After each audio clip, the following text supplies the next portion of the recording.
sure if you're aware of all the services that the Science Industry and Business Library provides. However, you ready? What took you so long? So let's get started. I was just going to kill some time. A little bit about my background. I have as Marjana said, I have my own recruiting agency here in New York, which means that hiring managers send me their jobs and they trust me enough to hold my own interviews, look at resumes, look at LinkedIn profiles, qualify and disqualify people, and send resumes over and schedule interviews. And I've been a recruiter for about 25 years, and I'm also, after about 15 years of sitting in during interviews with my candidates on the hiring side with companies like Time Warner and Bloomberg and pharmaceutical companies and manufacturing companies, I heard a lot of great interviewing questions and a lot of stupid interviewing questions and a lot of brilliant answers from the candidate side, and frankly a lot of embarrassing answers from the candidate side. So I thought, what better way to expand recruiting and create a career coaching practice, and that's what I've been doing for the last 14 years. And along the way, JP Morgan hired me as a consultant for their technology resources globally, which means that they want to improve their retention rates and prevent their top IT talent from leaving the company. And I'm not sure, is there anyone in the room that is in technology? Thank you, thank you.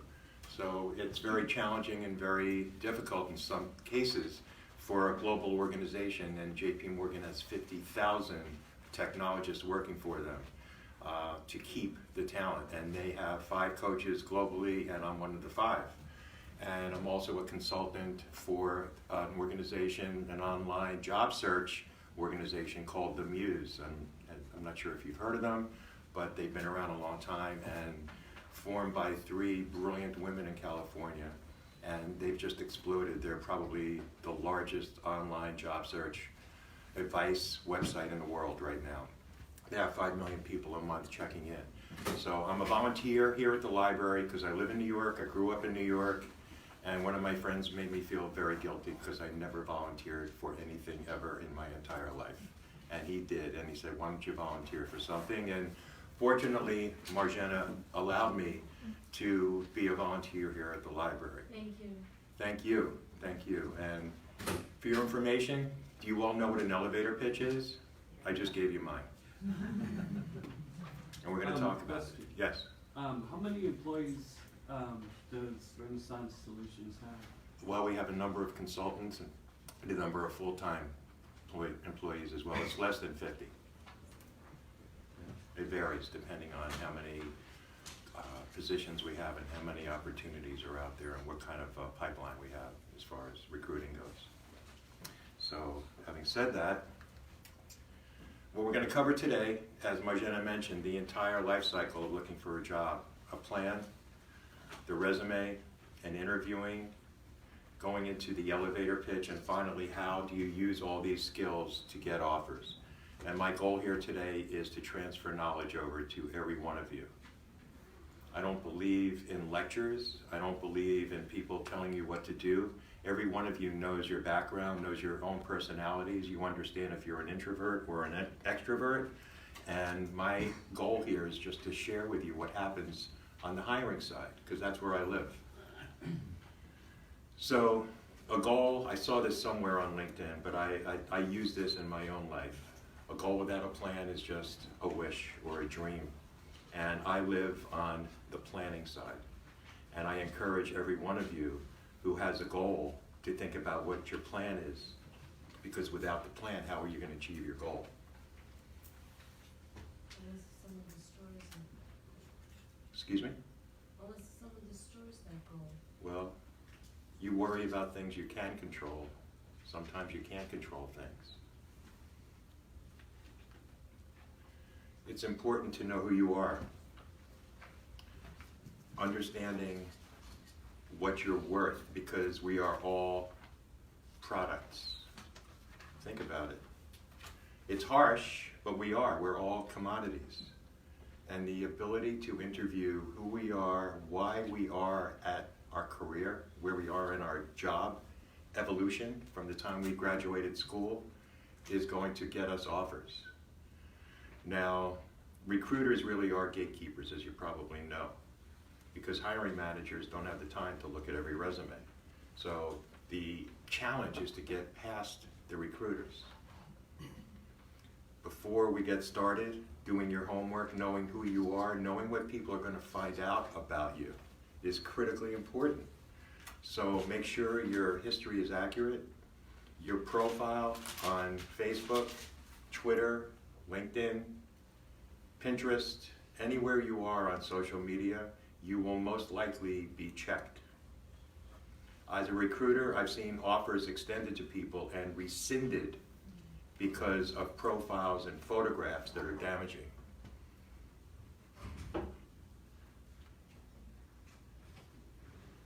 I love this cartoon. Looking for a job is not about you. Can everyone read that? It says, my short-term goal is to bluff my way through this job interview. My long-term goal is to invent a time machine so I can come back and change everything I've said so far. There's an art to interviewing, ladies and gentlemen. The United States Department of Labor did a research study. They had two groups. One group of people that were looking for jobs, and the second group were people that recently received offers. Two questions were asked, one of each. Job seekers, how many people applied to jobs and got any response whatsoever? As you can see, it was 2%. Now, it's a necessary evil, and frankly, there are people that apply to positions online. I work with them as a coach, and they tell me I applied on Monday, I got a call on Tuesday, I had an interview by Friday. It happens. It's a necessary evil. However, the second group of people that received job offers were questioned, how did you get your offer? 70% indicated, 7 out of 10 said they received their offer by networking. What do you think networking is? Anyone?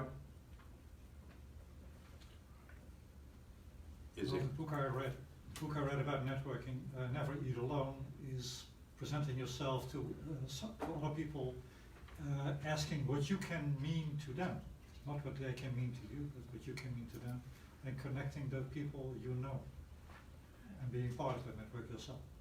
That's excellent, and that's why so many people go to meetup groups, and that's why so many people go on LinkedIn and ask for people to accept their connections. There's another step when you're looking for a job. I mean, as a recruiter and as a coach, I can't tell you how many requests I have every single day, and I'm sure every one of you gets requests every single day on LinkedIn from people to connect. Some people send a note, other people use the pre-populated note on LinkedIn saying, hi, I'd like to connect with you. Think about it. Why in the world would you want to accept a connection from someone you don't know? Why? The way we are as humans is, I think, and most of my colleagues believe, if somebody wants to connect with me, they want to sell me something, or they want something from me. So it's good to expand your network, but when you're looking for a job, there are techniques to use to connect with people and let them understand that you're not calling them or connecting with them because you want something from them, even though you do. So we're going to talk about that. There's two ways to look for a job. You can be proactive and you can be reactive. When you're reacting, you see a job posting, you see it on LinkedIn, or you see it on Indeed, or any number of online job boards, as we call them. And just because you see a job posted, it doesn't mean it's open.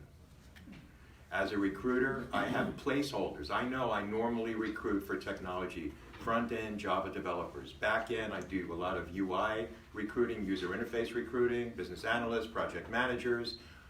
If I have a job and I fill it, I'm not pulling that job description down. And most companies have the same philosophy and they work in the same manner. They know what they're constantly looking for. So there's no reason for them to take it down. And furthermore, this may surprise you, most jobs are not posted. Think about it. The hiring manager knows that he or she needs to bring another person on the team. What are they doing? And again, I'd like you to consider the hiring side. What happens when someone says, I have to bring someone on? They have to fill out a proposal, a request for budget, for new headcount. What do they need? When do they have to bring the person on, and what's the salary that they can offer the person?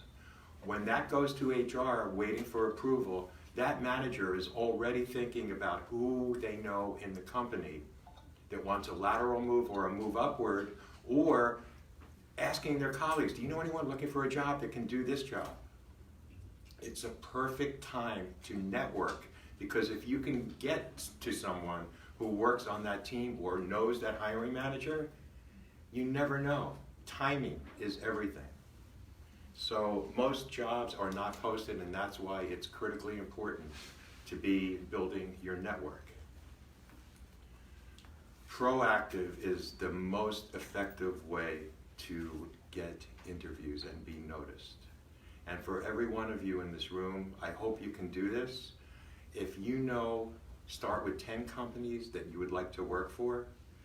Create a spreadsheet or a Word doc, whatever you're comfortable with, because looking for a job is a full-time job in itself. If you're working, you already have one. If you're not working, it'll put you in a positive frame of mind when you wake up every morning. This is your job today. What are you going to do? 10 companies you're interested in working for. Use LinkedIn as a research tool. You can find people that work in every one of those companies that may have something in common with you. And we're going to talk about why that's important, why having something in common opens doors. If you can, it's very easy to identify HR recruiters or talent management, which is used frequently in job titles at companies like NBC Universal, and a lot of media companies use talent management in their job titles. So if you do a keyword search, which is how LinkedIn is utilized, talent manager, say you want to work for IBM, or say you want to work for JP Morgan, you can find recruiters and talent managers all over LinkedIn. That's your pipeline, ladies and gentlemen. Company by company, make a list of recruiters, make a list of people that work in the companies, find something in common. So if you went to NYU, can you imagine how many people graduated from NYU that are working in New York? A lot. And if you connect with someone on LinkedIn and say, hi, noticed you're a graduate of NYU, it would be great to connect with you. If you do that 10 times, in my experience, you might get 1 or 2 people to accept your invitation. And normally, when someone accepts an invitation on LinkedIn, if they have their email available, you'll see it.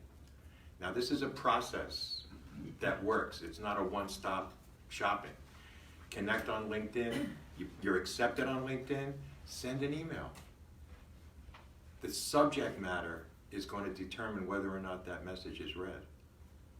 So if the subject says, I need your help, can you please email me? You're not going to get read.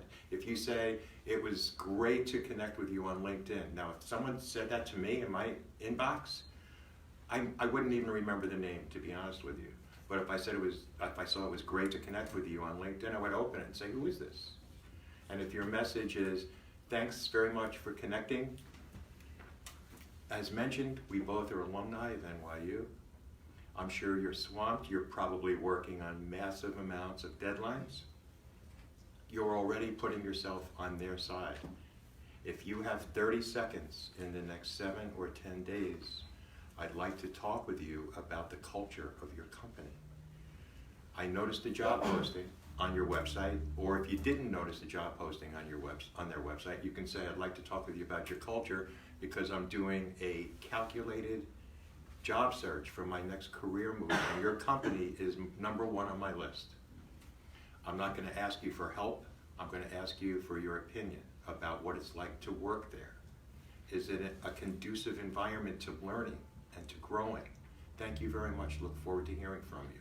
Same ratio here. You do that 10 times, you'll receive 1 or 2 responses, and all you need is 1. And in coaching, I do a lot of coaching on what happens when someone says, sure, call me, or I'll call you. There are 2 types of people. One person is a hard-nosed, I'm very busy, what can I do for you? And the other person is, hi, nice to hear from you, what can I do for you? Now, if the person, hard-nosed person, says, your phone rings, you say, hello, hi, got your email, LinkedIn, what can I do for you? Don't fall into the intimidation trap, because that's what people do. I do it. What can I do for you? I want to know if I should talk to you. Say calmly, patiently, thank you very much. I was really looking forward to talking with you. Thanks for taking the time. As I mentioned, and then go right into, I was wondering, you've got a great background. You've come from a long way from NYU. And the main reason I'm really excited to talk with you is I'm wondering, when you accepted your job, did it turn into what you thought it would be? What's the harm in asking a question like that? There's a risk-reward thing here. Most people will say, well, what do you mean by that?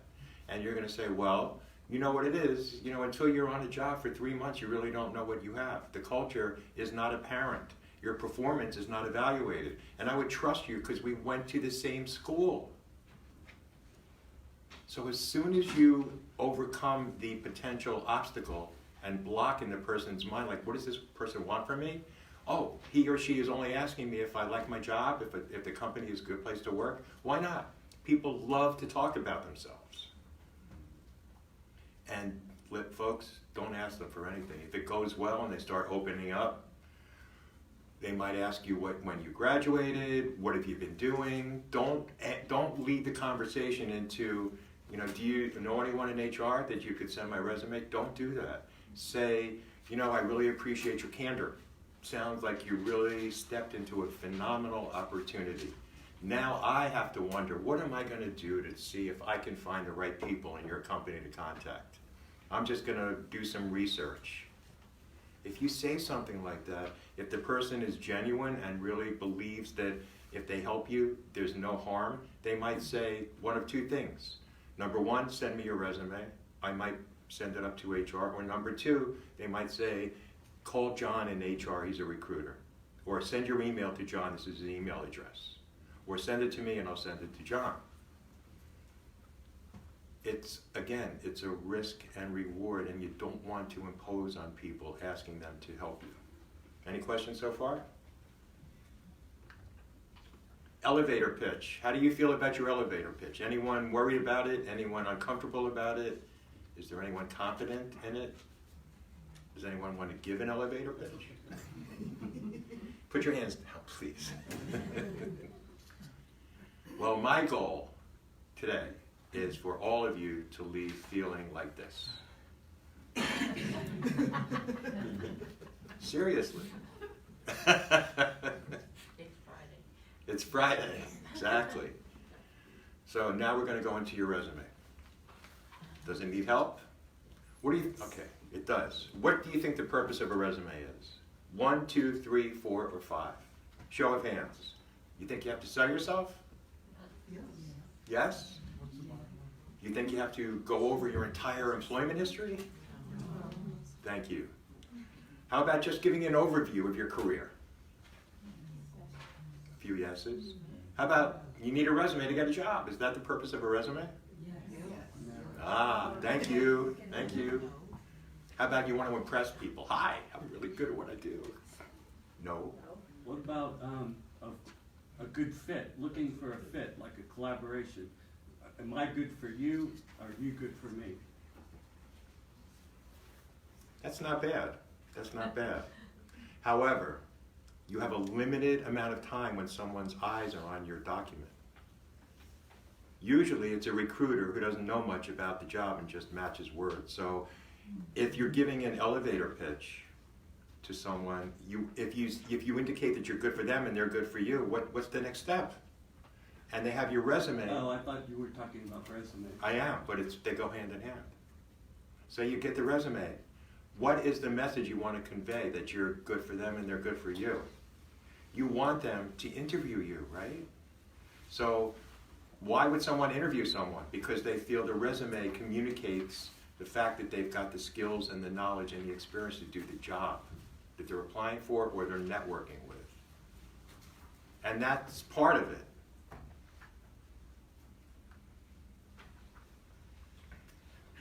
It's really not enough to tell people what you were responsible for. Most resumes that I see, chronological, company name, job title, tasks, and responsibilities. You've got between 5 and 15 seconds of someone's attention, who is usually a recruiter if it's not an ATS, an applicant tracking system. What really catches the attention of recruiters, including myself, not responsibilities, it's not tasks, it's why are you so good? What are your achievements and what have you accomplished? Saving time, improving productivity, saving money, increasing customer service satisfaction, quantifiable things that jump off a page. And every resume is loaded with bullets. When I go to sleep at night, I close my eyes and I see bullets everywhere. It's not just what you have on there, it's having white space so someone has every little chance to stay on your resume. If there's one possibility of an eye strain, or the font is so small you need a magnifying glass to see it, the person's gone, you're toast. Yes, sir? Is there a standard font to use and a standard type size that just, recruiters, machines, they all say, this is the one to use because it matches up? Great question. I don't think there's a standard font size or font. However, from an eye strain perspective, usually size 11 font works. And if you want to use Arial or, any number of fonts, use it, at your comfort level. However, be careful because applicant tracking systems do not read content that are in tables in Microsoft Word documents. Right, so I was thinking maybe they use like top 3 Arial times and don't use anything else. No, well, it's not, in my experience, it's not that segmented. Okay. It's just that if you avoid tables, it will usually be red. And the spacing between the lines? Be careful, you don't want the spacing. I use single spacing. When people hire me to write resumes and I read resumes, I use single spacing. But not all throughout. You want your name and your contact information, and you need that white space, right? It does not read tables, really. It doesn't. I've got everything in. It explains a lot. Okay, most people do that and they don't understand it because the applicant tracking system scans and the table blocks the scan. And that happens on headers and footers and in the body of the resume as well. Why would you use a table though in a resume? That's a great question. I have no idea. I have no idea. I don't recommend using tables. Why would you think it would be beneficial? Well, I use it to, instead of columns, so I use a table, but you don't see the table in the text. Right. Of course, it is there. Yes. So the borders are invisible. It looks like it's 3 columns, but basically it's a table. Right. It is. So it's easier. That's the answer.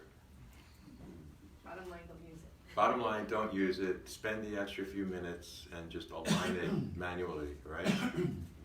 So again, the ATS or algorithms, because just to give you an example at the hiring side, JP Morgan recruiters last year, they had to recruit for 40 different jobs Monday through Friday. Think about it. When you see a job posting and you apply online, and maybe you'll write a cover letter, maybe you won't. What happens after you click apply? It goes into a database. And the company, all the HR recruiters have access to that database. So if Steve Davis is recruiting for the job you applied to, I get an email notification. John Doe just applied to the job you're recruiting for. So I go into my email, I say, oh, okay, I have a notification. I go in, I click on it, and I go into the database, and if you have a table, I can't see it. Now, yes, sir? Can you speak to the importance or non-importance of cover letters? Because you just mentioned the cover letter. Sure. Passing. Sure. It's funny, I had a call this morning about cover letters. Everyone has a different opinion. To be honest with you, I don't read them. But as a coach, I'm constantly asking my clients, do they read them? Some people say I always read them. Some HR and hiring managers tell me they never read them. So my advice, write a cover letter, just in case someone opens it. So we talked about the purpose of a resume is to get an interview. What do you think the purpose of a cover letter is, sir? To get the resume. Beautiful. You got it. I read a couple of cover letters which turned me off so much I don't want to read anymore, because people write, when I graduated from high school, I was thinking about what college to go to. So I decided to go to this college, and then my family ended up moving to California. And then I ended up getting hired by Google. I worked for Google for 20 years. Who has the time to read this? It's a book.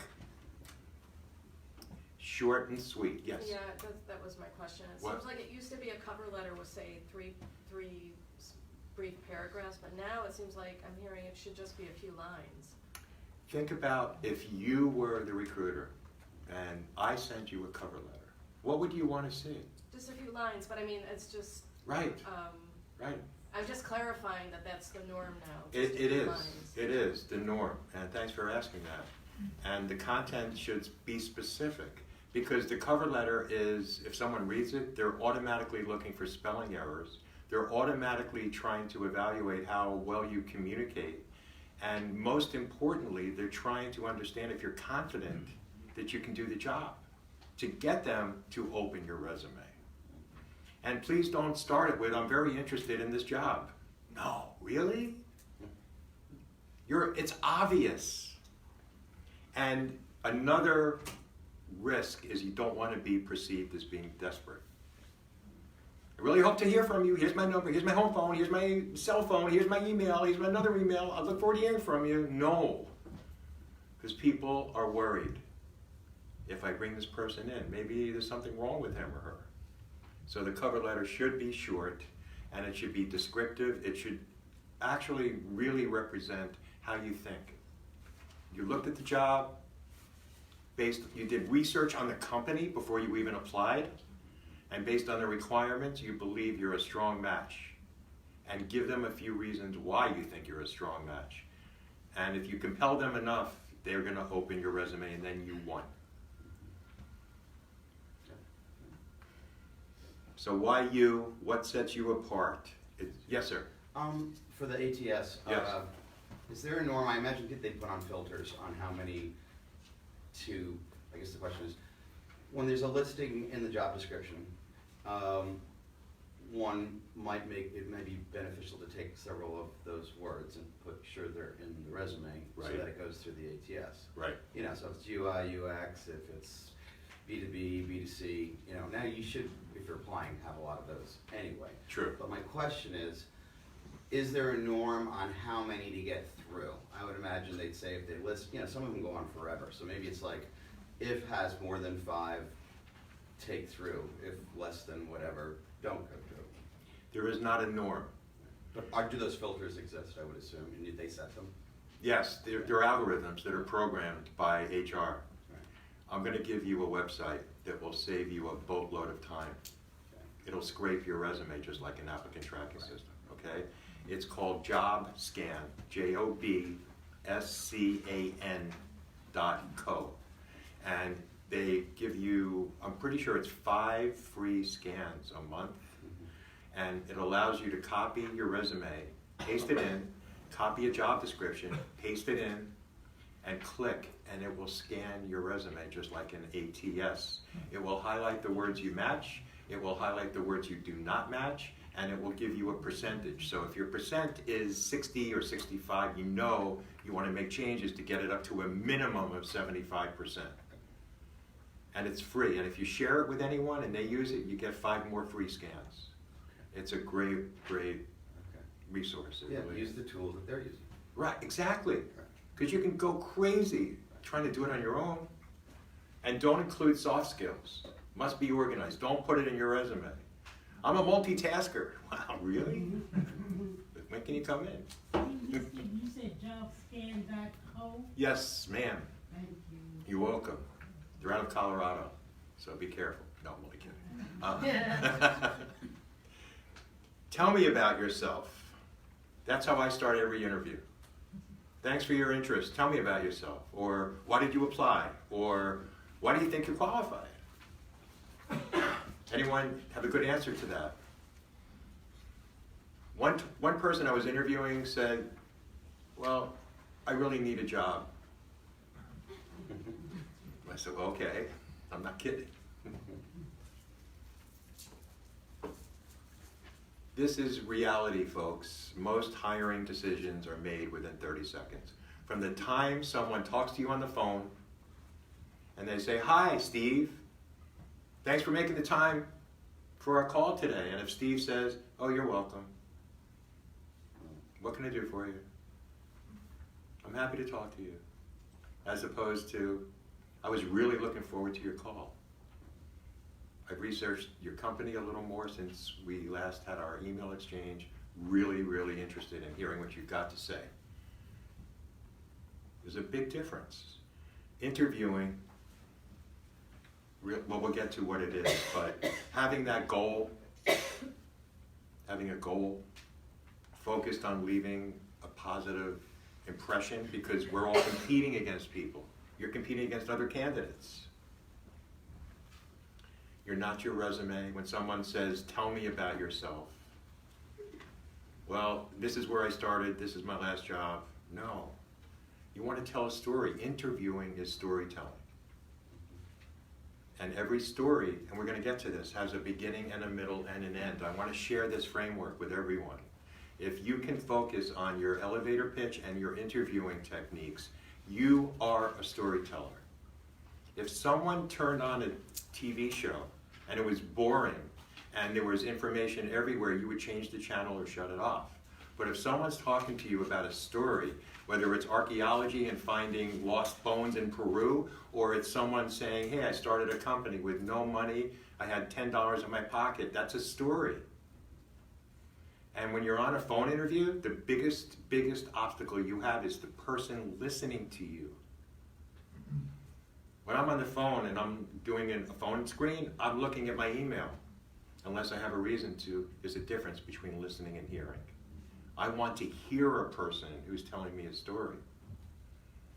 Again, that's why I would like you to see this process from the hiring side. Interviewing is only 2 parts, that's it. What kind of a personality does the candidate have, and why is this person the best choice to do the job? As a recruiter, I screen a lot of resumes, I hold a lot of interviews, but I only send the top 3 candidates that I have. That's why it takes a long time, and that's why hiring managers send me the jobs to fill. If I have no one, I send no one. And I call the manager and say, "I'm sorry, I can't help you on this one. I don't want to spin your wheels. Please give me the next one." And they do. Behavior. If I send 3 people, I'll send 2 that have 90 or 95% of the skill sets that are required, and I'll usually send 1 person who has 70 or 75%. Think about it. The person is competing against 2 other people that have more skills and more experience. I can't tell you how many times the person with 70 or 75% receives the offer because of this. Because in the first 30 seconds, when someone brings you in for a face-to-face and they shake your hand and you sit there, "Can I get you some water? Can I offer you some coffee? Thanks for coming in today."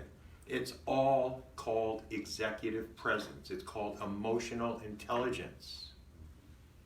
That supersedes qualifications in many cases. Now, of course, you have to show that you've got the experience and the knowledge to do the job. But if you're competing against people that don't have that, because while you're on an interview, aren't you wondering if the hiring manager is someone you can work for? You're trying to understand their personality.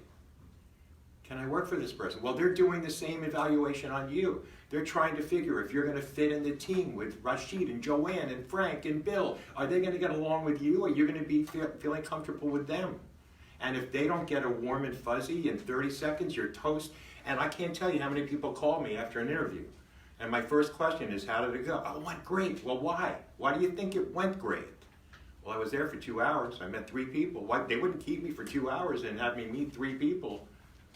"Yes, they would." And then I find out from the hiring manager that they bombed. Please be careful. Behavior. Again, beginning, middle, and an end. TMI is dangerous. Too much information.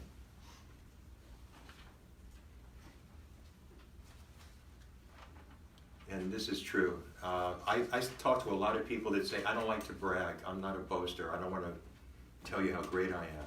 Well, interviewing is one of the few times in your life where you're expected to be proud. There's a huge difference about being proud and boasting, unless you work for the Trump administration. Think about it. Someone asks you, tell me, why did you apply? Or tell me about yourself. I consider myself a very lucky person. I built a successful career. I've overcome major obstacles. Are you bragging? You're telling the truth. You're explaining why you're proud of what you've accomplished. And action verbs, verbally and in your resume, are powerful. They will separate you from your competition. These are some action verbs. If you want to take a shot, feel free. I could use a shot.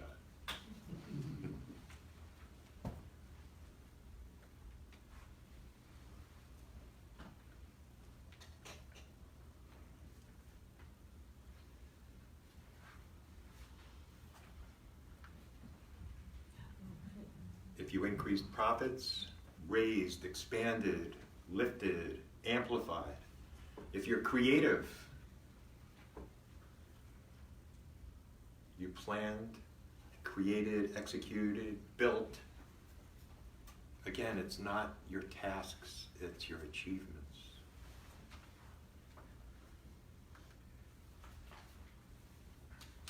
So this is a little drill down on the answer to that question.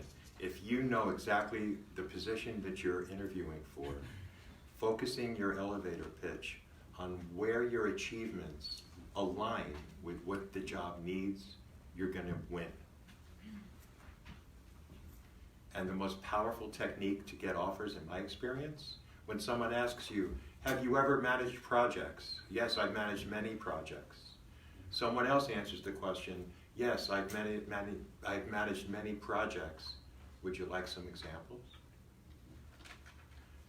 Interviewing is questions and answers, but it's not where you're in the police station and the light is shining on you. What do you do? Why did you leave your job? It's not about that. Would you like some examples? If you can transform that interview from questions and answers into a conversation, you've won.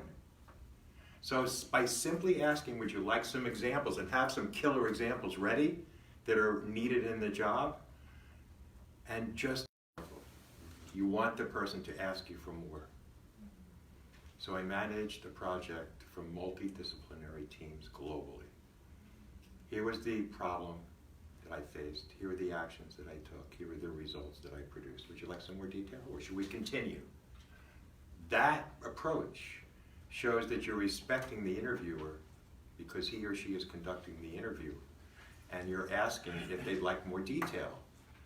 They might say, yes, tell me more. What was your budget? How many people worked with you? Or they might say, no, I've got it, let's continue. You've transformed it from Q&A into a talk.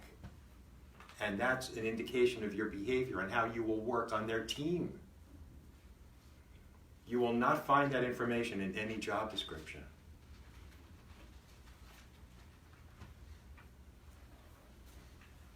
This is interesting. 4 ways to answer the question. I can summarize who I am in 3 words. I was referred to the president of a global recruiting firm. They wanted to hire me as a recruiter. I heard a lot of bad things about the company from my recruiting colleagues. And the gentleman brought me in for a face-to-face interview Monday morning at 9 o'clock. No, I didn't want to go. And I already had a bad taste in my mind. And he said, well, if I called your last 3 employers, what would they say about you? I said, well, you have to call them. They'll tell you. 3 words that will grab their attention.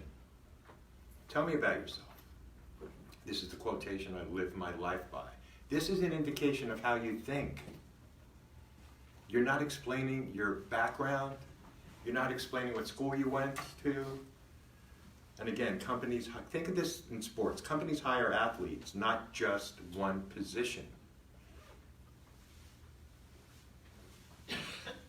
Should you focus on your talents in that question? Say, these are my talents. Like most corporations go say, we're recruiting talent. We're not recruiting a commodity. What makes you a talent? I would jump all over that. That's a great question. I read up a little background about your company. I understand you hire talent. That's why I'm so excited to be talking with you today. The reason that I feel that I'm qualified to do this job, would you like an example of some of the obstacles I faced that I believe qualify me for this job? And everyone's going to say, sure. You're leading them in. That's great.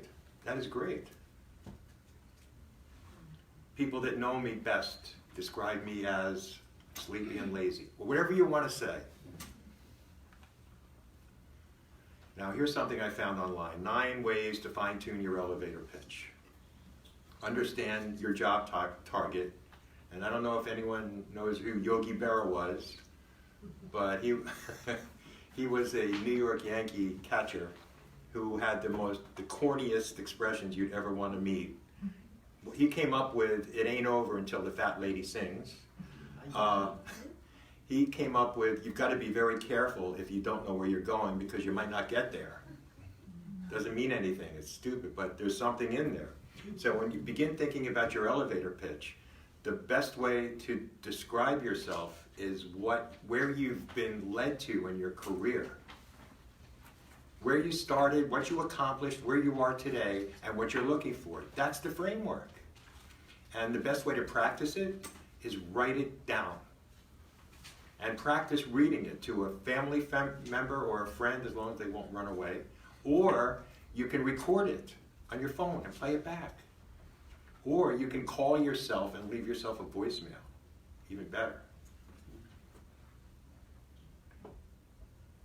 And what's your goal? You want the person to care about hearing you.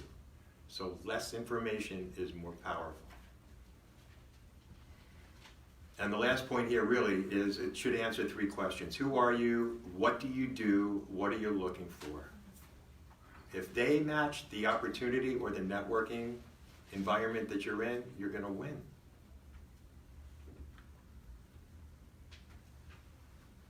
This is a great example.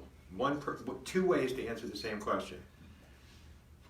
This is someone who's interviewing for an HR position. Hi, I'm Jessica Hill. I'm an accountant with she's an accountant with 10 years experience in insurance, and I'm looking for opportunities in Dallas with insurance and finance companies. That really is self-serving to her. If you modify it to the person that you're talking to, want you to listen to, it's WIFM, what's in it for me? It's what's in it for me. The person you're talking to, what's in it for them? Why should they care? Now here's the HR answer. One way is, I'm an HR professional. I've got 10 years experience working for a consumer products company. As opposed to saying, I'm an HR professional with a strong track record helping to identify and recruit top-level talent into management. That's what an HR recruiter is supposed to do. So please, when you're thinking about giving an elevator pitch, when someone asks you to tell them about you, think about what you want them to remember you as. What you do, why you do it well, and why you're a match for the job or the company.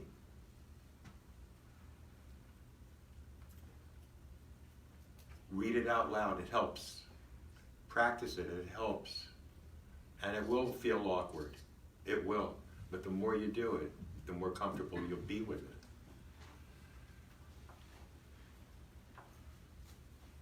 Confidence is easily recognized.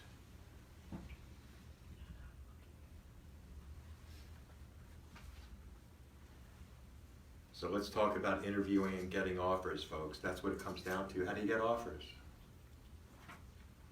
I ask these questions all the time. What's your short-term goal? What's your long-term goal? What kind of a job are you looking for? What are you looking for in a company? why did you leave your last job? Or why do you want to leave your current job? That is designed to eliminate you from contention immediately. Just like, what are your strengths and what are your weaknesses? That's designed to eliminate you from contention immediately. Because people are honest and they give their weaknesses. And when someone says, why are you leaving your job? Well, my manager and I didn't get along very well. You're done. I was coaching an attorney here. And he walked into my office and he asked me to help him with his resume. And I was helping him with his resume. I was writing it. And he said, write this down. And I said, okay, is that accurate? Can you do that? And he said, well, not really. I said, well, sir, you can't lie. And he looked me right in the eye and he said, you're right, you can't lie, but there are many ways to frame the truth. Economical with the truth. Right. So that really got to me. At first it made me angry. But then I realized he was right. There are many ways to frame the truth. Question? Excuse me. Someone has a job with the Department of Service of the city and puts all in what they've got, loses the job, being terminated, due to the fault of their own, and on the interview is asked, why did you lose your job? What answer could be given? What? That's a great question. What's the truthful answer? Truth. That's what it is. Because the truth is already there, saying that the job was lost. But why was the job lost? Oh, so you want to know too. Well, I would ask you if I were interviewing you, sure. Why was the job lost? Right. I'm not in jail. You're not in jail, that's why the job was lost? You were asked to do something unethical. Is that what you're saying? You were asked to do something unethical, so you said no to do it and lost your job. Being ethical, is that what you're saying? In a sort of way, I lost my job by being human. I lost my job. And this one, okay, cuts the interview short. I'm sorry, the interview's finished. Well, that's a great question. I just love my life. Okay, well, that's a great question. Again, there are many ways to frame the truth. What if you would have said something like, the culture of the company took a change? When I was working there, it was one way, and all of a sudden there was a talent reorganization, and the focus was completely different than it was when I was hired. Are you lying? I'm just who I am. Well, please think about it, because that is a recipe for disaster, as you found out. Even though trying to improve what it is, the environment where I was working, and that's not acceptable. That is acceptable. However, if anyone that gets a job offer is going to have an employment verification done. So what would your former company say? There's only, by law, 2 questions that can be asked. What were your dates of employment and what was your job title? So no one's going to call your company and ask why you left. But they will ask you on an interview, why did you leave? So as long as you can cover that with a relatively truthful answer, you should be okay. Hope that helps. You're welcome. So a lot of these questions that you see up here are frequently asked. What are your 5 biggest accomplishments is really important, because people want to extend offers to candidates that are successful and have achievements. Not that they work hard and describe their tasks that they do, but what do they do well? If you're a manager, how's your style changed over the years? And interviewing is 2 ways. You can ask the same questions of your interviewers. Like, what's your management style? I don't know too many people that want to work for a dictator. When I hire you, you better do what I tell you to do.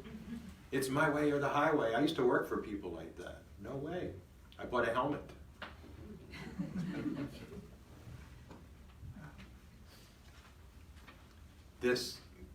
Please look at the first sentence.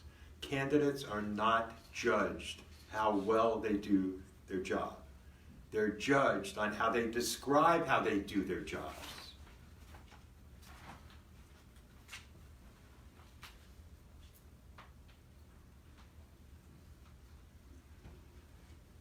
You're under the microscope when someone's interviewing you. How is this person good at what they do? How do they apply what they learn? And again, as we mentioned earlier, how is he or she going to fit on the team? Motivation, drive, initiative, value, work, because we're all commodities. But how do we communicate?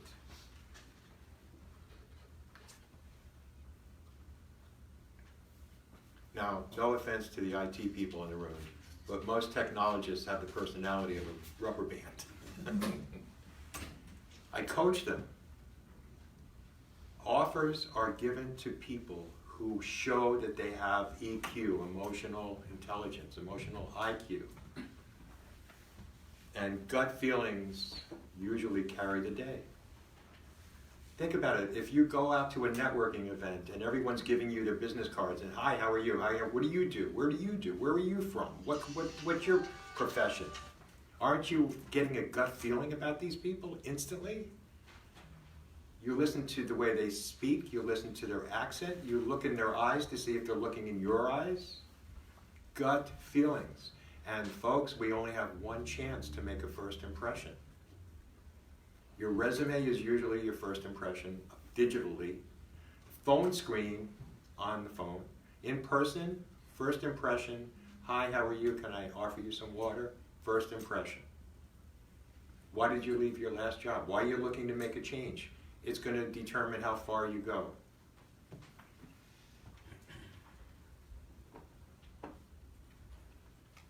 Asking questions. Question in the room.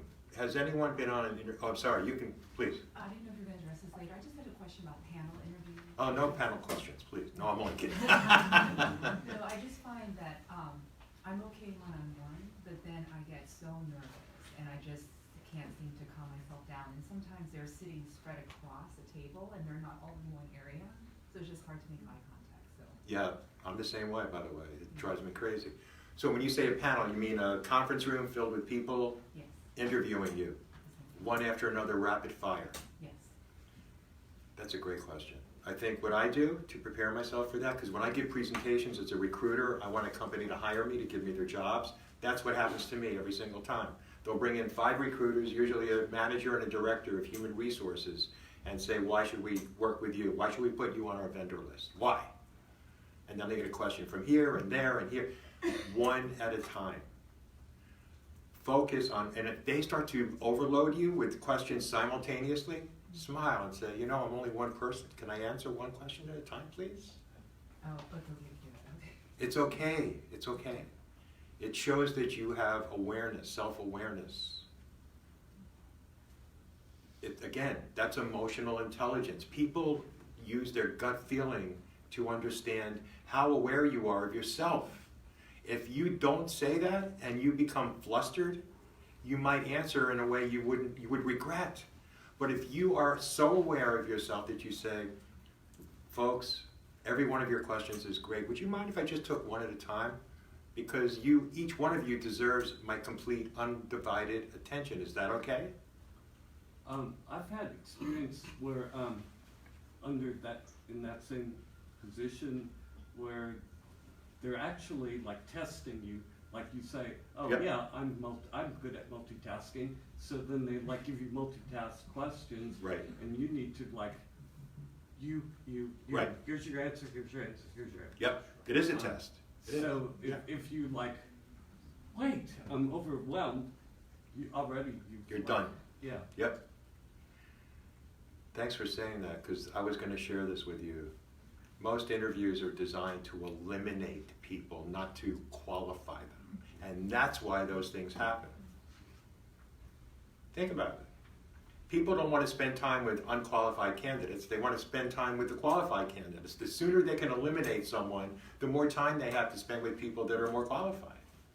So if they see your reaction, well, you know, he's overwhelmed. Well, thanks for coming in. We'll get back to you.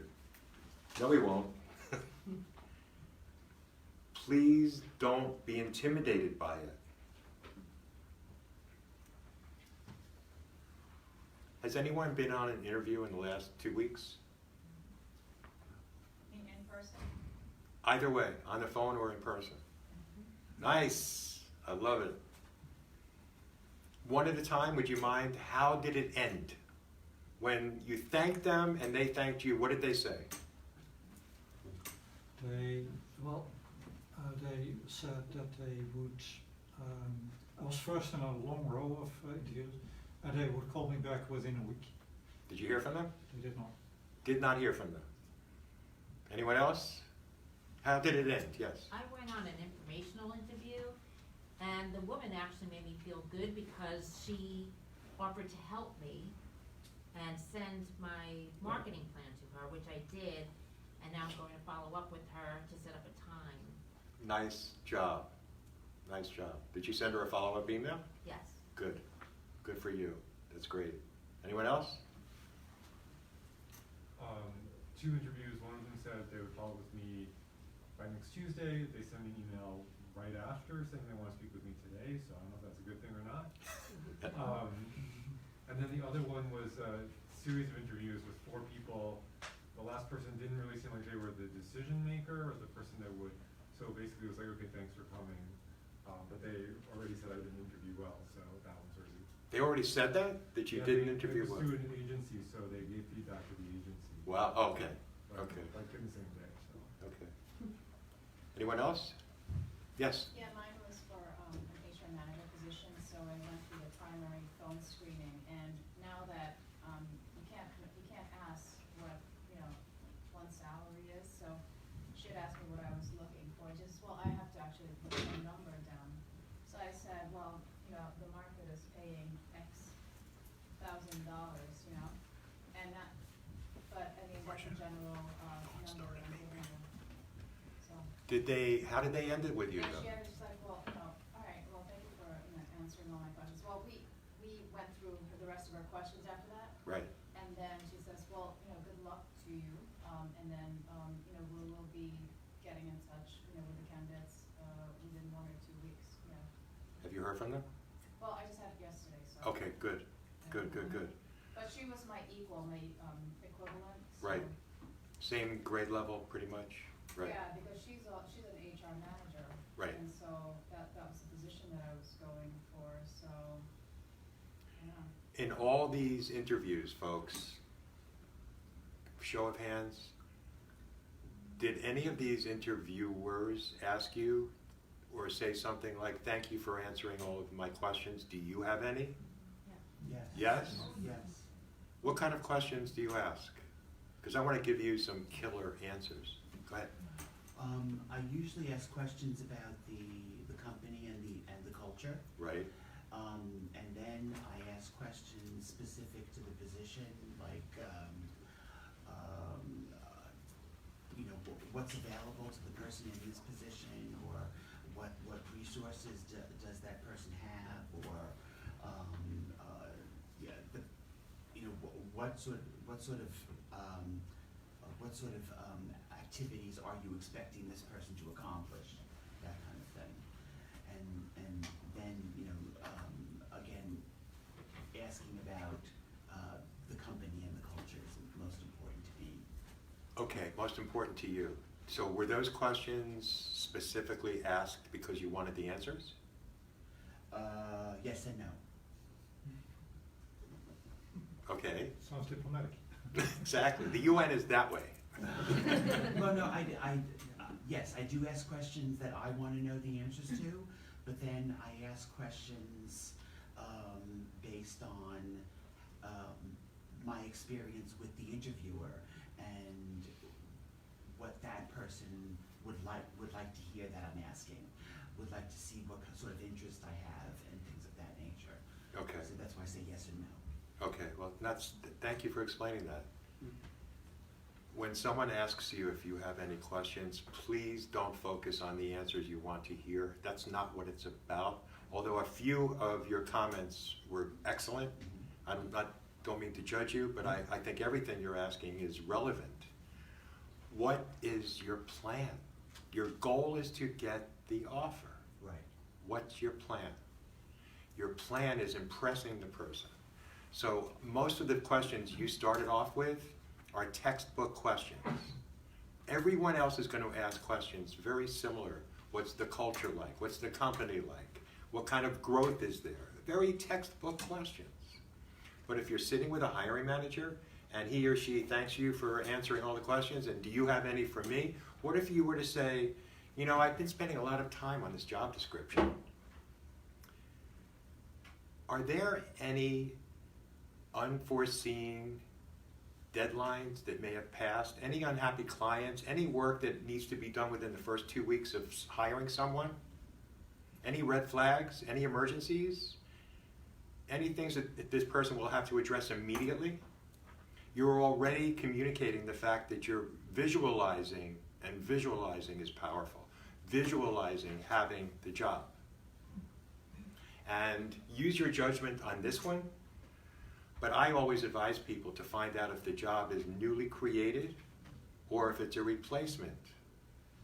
Now some people, like me, if someone says, Steve, you know, I want you to send me into the manager. Is it a new job or is it a replacement? And I'll say, whatever, I don't know. I hate that question. It's none of your business. But you need to know if you're on the hiring side, judge the personality of the person you're talking to and imagine if they would be upset because they might feel it's not your business. You're interviewing for a job. Why do you care that it's a new hire or a replacement? But I think you deserve to know at some point, because if someone left, let's say someone said, you know, Steve, yeah, well, it's a replacement. Make a joke. Oh, did the person get married and move to Lithuania? Look at the body language. If no, nothing like that. You got a problem. Because the hiring manager could be a tyrant. Your gut feeling is right more than 90% of the time. Now, one of my applicants was interviewing at a job at Citigroup for a senior level executive director position. And the hiring manager was a friend of mine, and he allowed me to sit in. He told me not to talk, and I said, yes, I wouldn't, but I did. Anyway, because I wanted her to get the offer. So she was nailing the interview all the way. At the very end, he said, thank you. Do you have any questions? She said, I only have one. Folks, please remember this because it gets offers. I nearly fell off my chair, and so did he. Can I ask you a question? Whomever is lucky enough to get this job within the first 3 months, what criteria will you be looking at to evaluate the performance to make sure you made the right hire? Killer. She already visualized having the job and she's asking the manager, how are you going to evaluate me? What metrics are you going to use to know for sure? Because folks, there's no such thing as a permanent job anymore. You know, the years of 20 years, gold watch, goodbye, gone. As you know, the manager that's interviewing you may be out of the job and be promoted, and you're going to be reporting to another manager. If you ask that kind of a question, it shows how you think. It indicates how you will work and what kind of a team player you will be. She got the offer on the spot. Yes? So somebody had, I guess recruiter on LinkedIn had given a sample question on ending the interviews, was ask them if they see any gaps in you in giving you an offer. It's kind of a really cheeky question, but how do you see it? You just answered your own question. That's like saying, what's wrong with me? Why? Why do you want to do that? I mean, he said that they might give you some points, and then you can address those gaps later. They will give you those points because interviewing is a matter of answering questions and overcoming objections. And objections are usually disguised within the question. So the question, why did you leave your last job? Why have you had 5 jobs in the last 12 years? Innocent question. But it's an objection. Maybe the person thinks they need more of a stable background. Well, I was a consultant. Consultants have jobs, they begin and they end. You've overcome the objection. If you say, well, there was a gap, I ended up taking some time off because I was spent, I needed a break. Somebody might wonder, well, maybe how often does this person need a break? Yes? Steve, what is your thought about like asking them, why aren't you looking internally for replacements? I mean, if you're hiring talent, why can't you find it in your own organization? Kind of like bounce it back off. Why would you want to ask that? What is... Because you want to know if there's a future for advancement in the company. Maybe the person posted the job, because most people do that. They're required to post it internally. And if they don't hire someone internally, they look externally. Is that going to help your case to get an offer by asking that question? Think about it. Well, I once asked the same question, and I followed it up with, because they answered, well, there were 2 internal candidates. We didn't think they were fit for the job. My next question was, do they think so too? Or are they being frustrated, and are they going to... That's a good follow-up. That's a good follow-up, because you're trying to find out if there is growth in the company, if people do have a chance to advance. But my recommendation is be hypothetical. What if someone was qualified internally? Would you reach out to that person? Make it hypothetical. Because the answer will indicate whether or not they do promote from internally, or they just, spin their wheels and say, well, we looked, we couldn't find anybody, let's go outside. It costs the company much more money and time to hire externally than internally, so you know if they could, they would. Again, we talked about this a moment ago. It's about overcoming objections. And we didn't talk about nerves. Does anyone get nervous when you're interviewing? How do you deal with it? I'll tell you how, if you practice all the suggestions I'm sharing with you today, and know yourself, and be confident in yourself, and don't think you have to sell people.